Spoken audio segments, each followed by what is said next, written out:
By the highest flooding in years, the Environmental Protection Agency develops a new plan for dealing with the possibility of contamination entering the Clark Fork River.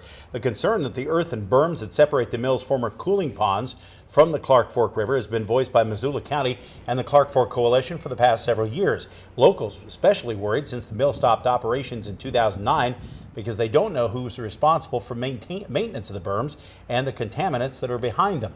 When the Clark Fork started to flood last month, the county was immediately concerned the berms could fail, sending heavy metals and other toxins downstream to Frenchtown.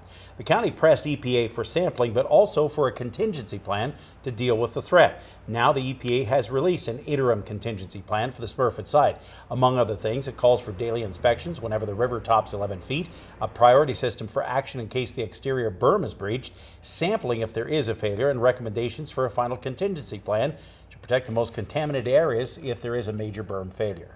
Those are primarily in the core of the facility, centered around the ponds, the sludge ponds, and the landfills. That's around 140 acres approximately of material. So it's important to note that there are multiple ponds on site. So one recommendation of the plan is that they stockpile some material and get some contractors lined up should a breach be imminent.